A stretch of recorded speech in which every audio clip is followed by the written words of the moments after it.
ìwé òwe orí ìkẹfà ẹsẹ̀ ìkẹrìndínlógún sí ìkọkàndínlógún. Proverbs chapter 6 verse 16 through 19. Ohun mẹ́fà lé Olúwa kórìíra, nítòótọ́ méje ni ó ṣe ìríra fún ọkàn rẹ̀. Máa wá gbọ́. Àkọ́kọ́, ojú ìgbéraga. Ọ̀pọ̀lọpọ̀ ní ìgbéraga ti bà ayé rẹ̀ jẹ́. Kí lẹ ní tẹ́nìkan ò ní? Ẹ ti gbàgbé wípé àárín náà ni ọ̀pọ̀lọpọ̀ wà.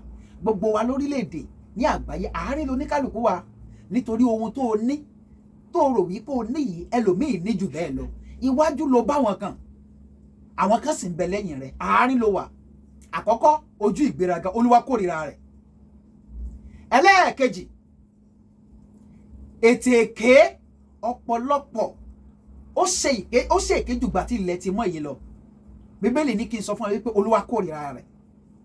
Àti ọwọ́ tí ń ta ẹ̀jẹ̀ aláìṣẹ̀ sílẹ̀. Gbogbo ẹ̀yin tẹ́ ẹ jẹ́ olórí ìlú, látòrí ààrẹ Bọ́lá Ahmed Tinubu tó fi dé orí ẹ̀yin gómìnà gbogbo àti ẹ̀yin senator, House of Representatives, ẹ̀yin ministers, chief of staffs, eléyìí tí ẹ wà lára àwọn tí wọ́n ń ṣe bẹ́ẹ̀ tí wọ́n ń darí ìlú yìí, tí ẹ̀mí àwọn èèyàn sì ń bọ́, tí ẹ sì káràmásìkí rẹ̀. Olúwa sọ wípé òun kórìíra ẹni tí ń ta ẹ̀jẹ̀ aláìṣẹ̀ sílẹ̀. Gbogbo ìwọ bàbá, ìwọ màmá tó ti fi ẹnu bà ayé ẹnì kejì jẹ́, bá mi wípé Olúwa kórìíra ẹnikẹ́ni tó ń ta ẹ̀jẹ̀ ẹnì kejì aláìṣẹ̀ tẹ̀ ń ta sílẹ̀. Òmíràn tí Olúwa kórìíra, àyà tí ń hùmọ̀ búburú. Ẹlòmíì ìrònú ọkàn rẹ̀ bí káyé ẹnì kejì ó bàjẹ́ kí tòun lè dáa ni. Ọ̀pọ̀lọpọ̀ ìrònú káyé èèyàn ó bàjẹ́ ni. Bó ṣe ronú pé káyé ẹnìkan ó bàjẹ́, bẹ́ẹ̀ náà ni tí ó ṣe bàjẹ́. Ó simple. Ohun mẹ́fà ni Olúwa kórìíra, nítòótọ́ méje ni ó ṣe ìríra fún ọkàn rẹ̀. Àkọ́kọ́, ojú ìgbéraga. Ẹ̀kejì, ètè èké. Ẹ̀kẹta, ọwọ́ tí ń ta ẹ̀jẹ̀ aláìṣẹ̀ sílẹ̀. Ẹ̀kẹrin, àyà tí ń hùmọ̀ búburú.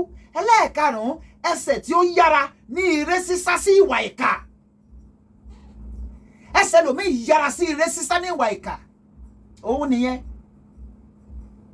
Nígbà tí owó epo wálẹ̀, àfìgbà tí ẹ̀yin tẹ́ ń ta epo tẹ́ ẹ ta ohun tí ń bẹ nínú gántìrì yín tán, lẹ tó gbé owó epo yẹn lẹ́yìn ilé ìtajà lẹ tó gbé wálẹ̀. Àmọ́ ńgbà tepo wọ́n báyìí ní ìsìn, eléyìí tẹ́ ẹ ti rà tẹ́lẹ̀ tó jẹ́ wípé ọ̀pọ̀ lẹ́ra ẹ sọ di wíwọ́n. Ẹsẹ̀ yín yára sí ire sísá ní ìwà ìkà. Ẹ sì pẹ̀lú yẹn náà ní èrè jíjẹ. Ẹ ti gbàgbé wípé àwa kan economist ni wa o.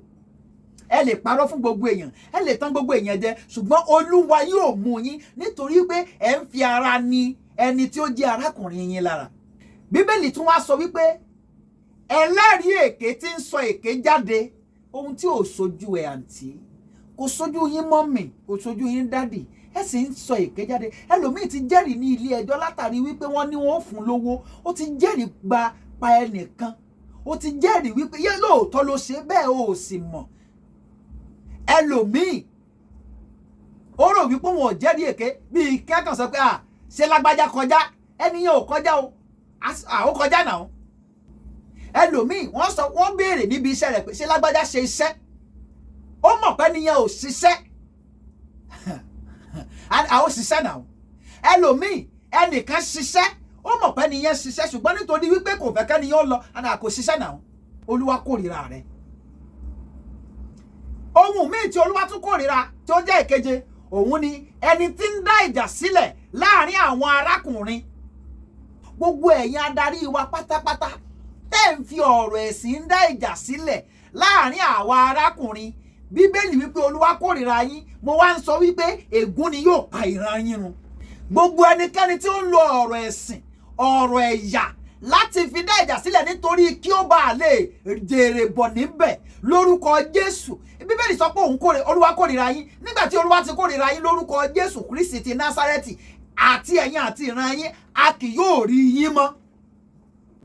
Gbogbo ẹ̀yin tẹ́ ń gba owó láti ara ransom, láti ara owó ìbọ̀gbẹ́, tí wọ́n ń san fún àwọn ajínigbé, gbogbo ẹ̀yin tẹ́ ẹ pera yín ní ajínigbé àti ẹ̀yin tí ẹ̀ ń ṣègbè fún àwọn ajínigbé, ẹ̀yin tẹ́ ẹ̀ ń ṣègbè fún àwọn terrorist, àwọn agbésùmọ̀mí, ẹ̀yin tí ẹ̀ ń ṣègbè fún àwọn tí wọ́n ń pera wọn ní bandit, gbogbo ẹ̀yin tẹ́ ẹ̀ ń ṣègbè fún ìpànìyàn ní orílẹ̀-èdè wa Nàìjíríà, lórúkọ Jésù láàárín ọ̀sẹ̀ yìí, kí ọ̀sẹ̀ yóò tó kọlẹ̀, àti ẹ̀yin àti ìran yín, bàbá mi tí ń jẹ́ Jèhófà, Olúwa yóò run yín tìrantìran. Ẹgbọ́n ohun tí Olúwa wí, Bíbélì wí pé ohun 6 ni Olúwa kórìíra, nítòótọ́ 7 ni ó ṣe ìríra fún ọkàn rẹ̀. Lára rẹ̀ ni Bíbélì ti sọ wípé ojú ìgbéraga, ètè èké àti ọwọ́ tí ń ta ẹ̀jẹ̀ aláìṣẹ̀ sílẹ̀. Gbogbo ẹ̀yin tẹ́ ń ta ẹ̀jẹ̀ aláìṣẹ̀ sílẹ̀ tí ẹ fi ń jèrè, tó jẹ́ wípé nípa terrorism ilẹ̀ yìí fi ń jèrè, ẹ fẹ́ kí ìgbésùnmọ̀mí ó tán lórílẹ̀‐èdè Nàìjíríà nítorí pé ń jèrè bọ́ ń bẹ̀. Bí Olúwa ti ń bẹ tí ẹ̀mí rẹ̀ ń bẹ lọ́sẹ̀ yìí, àti ẹ̀yin àti ìran yín, mo dúró lórí Kristi Olúwa, mo sọ lórúkọ Jésù, àti ẹ̀yin àti ohun tẹ́ gbójúlé àti gbogbo ohun tí ẹ ti fi owó náà kó jọ, Olúwa yóò run tìrantìran lórúkọ Jésù.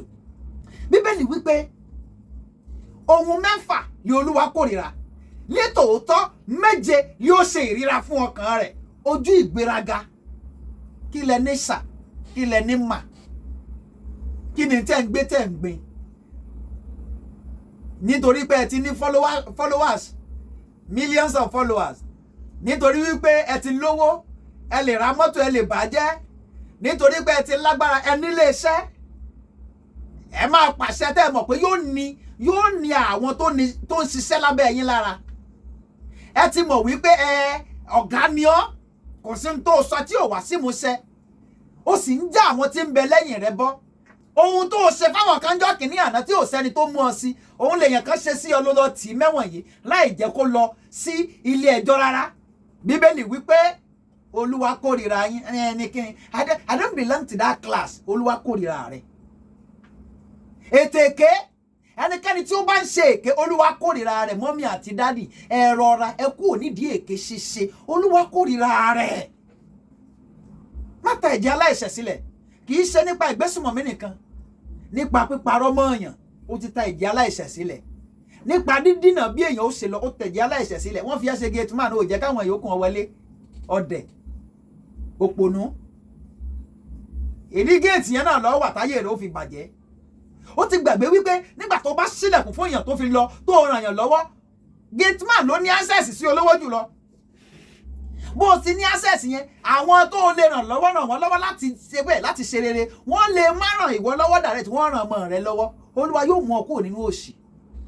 Ṣárí ẹ̀yin tó jẹ́ pé ẹ wà lójú òpó social media tẹ́ ẹ rò wípé ẹ kàn lẹ́nu àti sọ̀rọ̀ sí èèyàn anyhow, ẹlòmíì ò fi orí gba èpè nítorí wípé ẹ̀kọ́ ọ̀rọ̀ Ọlọ́run. Àwọn pásítọ̀ yín tó sì yẹ kí wọ́n kọ́ yín bí wọ́n ṣe gbowó lọ́wọ́ yín, òun ni wọ́n ń bá káàkiri lẹ́yìn kí wọ́n máa wàásù prosperity fún yín. Arábìnrin kan tó jẹ́ olórin láìpẹ́ yìí, iná ló sọ̀rọ̀ síta tó sun ẹkún kíkorò. Ẹnìkan wá jáde, ó ní tí ìbá ṣe, ó ló ń ṣe jura rẹ̀ lọ, ó ní bó ló ṣe máa gbélé 1 million dìdìrìn.